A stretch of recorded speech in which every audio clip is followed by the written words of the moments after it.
Assalamu alaikum everyone. My name is Amna Kapoor and I am working as a clinical psychologist. आज हम एक बहुत important topic पे बात करेंगे which is how to improve your learning, memory, focus and intention. मुझे बहुत से लोगों ने पूछा कि कोई ऐसा तरीका बता दें कि हमारा कंसंट्रेशन अच्छा हो जाए, हमें ये चीज़ों में फोकस नहीं हो रहा, हमसे इंटेलेक्चुअल कोई काम करते हैं वो नहीं होता। डीएम्स भी काफ़ी लोगों ने किए कि आप कोई ऐसी चीज़ बता दें कि हमारी ये चीज़ें इम्प्रूव हो जाएं। अगर आप कोई पेरेंट्स हैं या स्कूल गोइंग चिल्ड्रन हैं या टीनेजर्स हैं और आपको पढ़ाई में मसाइल का सामना है, चीज़ें याद नहीं रहती, मेमोरी अच्छी नहीं है, चीज़ें याद रखते हैं और फ़ौरन से आपके जहन से स्किप हो जाती हैं, या फोकस और अटेंशन का बहुत ज़्यादा इशू आ रहा है, सबक याद नहीं रहता, इस तरह के मसाइल से दो चार हैं, या कंसंट्रेशन बिठाने की कोशिश करते हैं और डाइवर्शन कहीं और हो जाती है और इस चीज़ से बहुत ज़्यादा परेशान हो जाते हैं। तो उसके लिए कौन से ऐसे फैक्टर्स हैं जिसको हम थोड़ा सा भी अगर इम्प्रूव कर लें तो हमारे काफ़ी हद तक हम ये चीज़ें बेहतर हो सकती हैं। तो उसमें एक इम्पॉर्टेंट फैक्टर वो जो है आज हम जिसके बारे में डिस्कस करेंगे वो हमारे स्लीप से रिलेटेड है। जी बिल्कुल, आपने सही सुना। स्लीप हमारे, अगर हम सोने के एक अंदाज को अपने बेहतर बना लें तो उसकी वजह से ये चीज़ें जो हम जिससे हम बहुत ज़्यादा परेशान रहते हैं वो बहुत ज़्यादा हद तक बेहतर हो सकती हैं। डेफिनेटली इसके दूसरे फैक्टर्स भी हो सकते हैं, आपके इन्वायरमेंटल फैक्टर्स हो सकते हैं, आपके न्यूट्रिशनल फैक्टर्स हो सकते हैं, खाने पीने में कुछ ऐसे विटामिन्स और मिनरल्स आपको नहीं मिल रहे जिसकी वजह से ये चीज़ें आपके ब्रेन के साथ हो रही हैं। और इसमें मोस्ट इम्पॉर्टेंट जेनेटिक फैक्टर्स भी हो सकते हैं कि घर वालों में याददाश्त, डिमेंशिया या इस तरह के कोई मसाइल हैं, तो डेफिनेटली आपको ये चीज़ें हो सकती हैं। लेकिन इनके बियॉन्ड अगर जाके हम देखें तो स्लीप में भी एक ऐसा फैक्टर है जिसके एक अंदाज है, एक एटीट्यूड है, जिसको हम चेंज कर लें तो काफ़ी हद तक हम लोग इन चीज़ों को बेहतर बना सकते हैं। वो क्या है जी? जैसे कि आपको पता है कि हम 24 घंटे हमारे पास एक दिन में होते हैं, जिसमें कहा जाता है, मोस्टली हमने डॉक्टर से सुना है कि 10 से 12 घंटे की आपको नींद लेनी चाहिए। तो अगर पूरे दिन में एक शख्स अगर 10 घंटे की नींद ले रहा है तो आपको क्या करना चाहिए कि आप 8 घंटे रात को सोएं और 2 घंटे जो है वो आप दिन में यानी कि दोपहर के वक्त सोएं। 2 दफ़ा आपने स्लीप लेनी है, एक आपने रात के टाइम लेनी है जो कि आप 8 घंटे की ले रहे हैं, और एक आपने लेनी है 2 घंटे का एक छोटा सा, चाहे आप नैप लें तो वो आप लें। ठीक है, वो उससे क्या फैक्टर, इसमें क्या न्यूरो साइंस है उसके बारे में बात कर लेते हैं। हम लोग, हमारे ब्रेन में कुछ ऐसे केमिकल्स होते हैं जो कि हमारी बॉडी को एक रिदम में कंट्रोल करते हैं। आपने कई दफ़ा नोट किया होगा कि हम सुबह उठते हैं, फ्रेश होते हैं, फिर आहिस्ता आहिस्ता आहिस्ता दोपहर, शाम, और शाम में होते होते हमारी बॉडी जो वो बहुत ज़्यादा एग्जॉस्ट हो जाती है, बहुत ज़्यादा थक जाती है और हम रात होते होते तक थक के सो जाते हैं। तो वो क्या होता है जी, हमारी बॉडी जो है वो एक रिदम में, एक क्लॉक वाइज काम कर रही है अपना।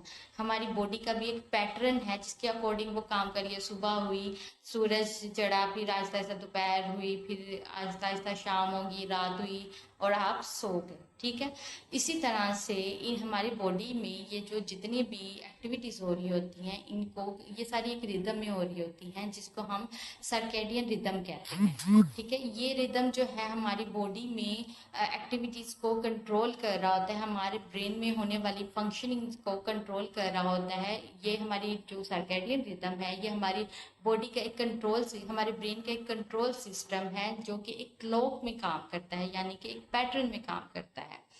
ये हमारी बॉडी की रिदमेटिक एक्टिविटीज़ जो हैं उनको कंट्रोल करता है। इसी तरह हमारे ब्रेन में बहुत से ऐसे फंक्शंस हैं जिस तरह, जो इनमें से जैसे कि हमारे सुलाने वाला एक हार्मोन है जिसको हम मेलाटोनिन कहते हैं, वो ये हार्मोन हमारी स्लीप के साथ काम करता है। यानी कि अगर हम, आपने देखा होगा कि रात के टाइम अक्सर हम लोगों को बहुत जल्दी नींद आ जाती है, तो मेलाटोनिन जो हार्मोन है हमारा, उस टाइम वो हार्मोन बहुत तेज़ी से काम कर रहा होता है। इसी तरह से जैसे जैसे रात होती गई, दोपहर 2:30 बजे का टाइम या 3 बजे का टाइम आया, तो ये जो हार्मोन है ये बहुत ज़्यादा तेज़ी से काम करने लग जाता है। आपने अक्सर लोगों से सुना होगा कि 2 या 3 बजे का जो टाइम होता है, 2:30 बजे का टाइम होता है, इस टाइम पे हम बहुत ज़्यादा गहरी नींद में होते हैं, यानी कि हम हम आधी मौत के वाली नींद में होते हैं कि बिल्कुल बेहोश होते हैं, हमें कोई खबर नहीं होती क्या हो रहा है। तो इस वक्त ये हमारा हार्मोन जो है बहुत ज़्यादा तेज़ी से वर्क कर रहा होता है, जिसकी वजह से हम बहुत ज़्यादा गहरी नींद में चले जाते हैं। अच्छा जी, इसके पीछे क्या कॉन्सेप्ट है, हमारे जो लोग जो फोकस, मेमोरी, कंसंट्रेशन या अटेंशन है, उसके लिए ब्रेन में कुछ केमिकल्स रिलीज होते हैं। उन केमिकल्स में जो ब्रेन प्रोटीन जो रिलीज़ होता है जिन केमिकल्स की वजह से, वो बहुत से हैं, लेकिन उसमें जो एक इम्पोर्टेंट आ जाता है जो कि स्पेसिफिकली जो ब्रेन के लिए मेमोरी, फोकस और अटेंशन के लिए केमिकल रिलीज़ होता है, वो उसमें इम्पोर्टेंट जो केमिकल है वो है हमारा जिसको हम ब्रेन ड्राइव्ड न्यूरोट्रॉफिक फैक्टर कहते हैं, यानी कि BDNF। इसमें ये जो है, जब हम सुबह सो के उठते हैं तो इस प्रोटीन का लेवल बहुत ज़्यादा कम होता है। फिर जैसे जैसे टाइम गुजरता जाता है तो इस तरह से ये ब्रेन का लेवल, ये प्रोटीन का लेवल थोड़ा सा अप होता है, और फिर आहिस्ता आहिस्ता, क्योंकि हम, मैंने बताया था, रिदम में ये चीज़ें काम कर रही होती हैं, तो हमारे जो हमारा जो रिदम है वो एकदम से ऊपर जा रहा होता है, पीक पे जा रहा होता है, फिर आहिस्ता आहिस्ता जैसे जैसे वक्त गुजरता है तो वो शाम होते होते वो कम हो जाता है। इसी तरह ये प्रोटीन का लेवल जो है, जब हम सुबह उठते हैं तो बहुत ज़्यादा कम होता है, फिर आहिस्ता आहिस्ता ये थोड़ा सा तेज़ होता है और हम इंटरेक्शन वर्क कर पाते हैं। फिर दोपहर तक जाते जाते ये प्रोटीन का लेवल फिर से कम होने लग जाता है, और आहिस्ता आहिस्ता फिर हम शाम तक ये कम होता जाता है, जिसकी वजह से हम बहुत थके थके रहते हैं और ये सारी चीज़ें हो रही होती हैं।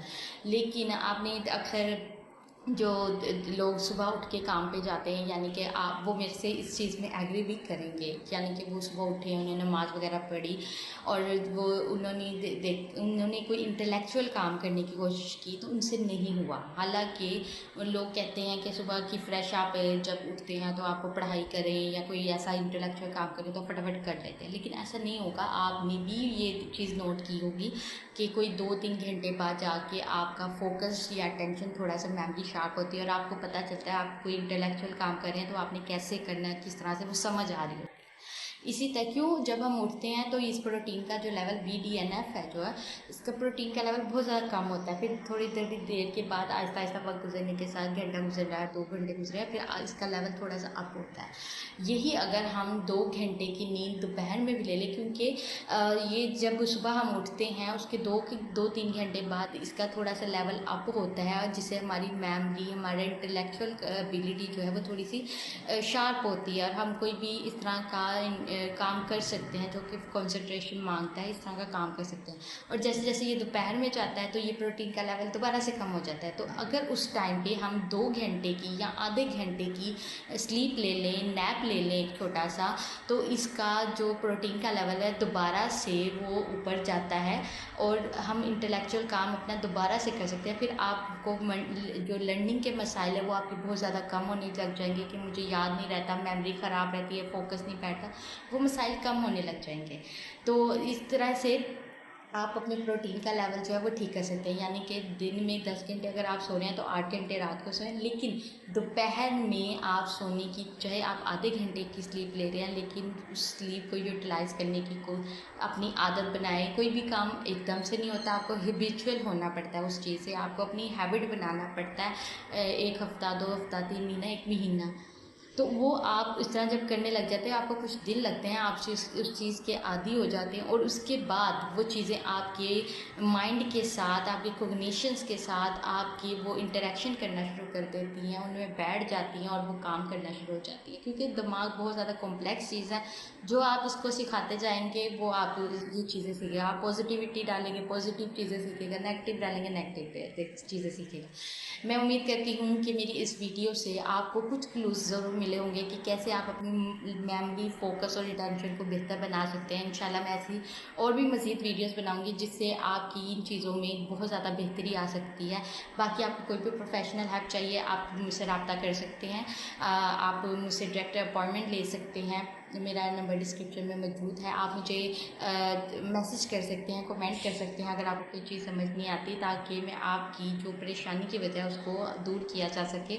और प्रोफेशनल हेल्प लेने में कोई शर्म नहीं है, मैं हमेशा कहती हूँ, आप अगर आपको कोई मसाइल, आप क्लिनिकल साइकोलॉजिस्ट से रब्ता करिए। बाकी इस तरह की वीडियोस आप दूसरों तक भी शेयर किया करें जो कि नहीं जा सकते कोई प्रोफेशनल हेल्प लेने के लिए, तो वो ऐसी वीडियो से अपने आप को बेहतर बना सकें, उनको ये चीज़ें हेल्पफुल रहें। बाकी मुझे अपनी दुआ में याद रखिएगा। अल्लाह हाफ़िज़।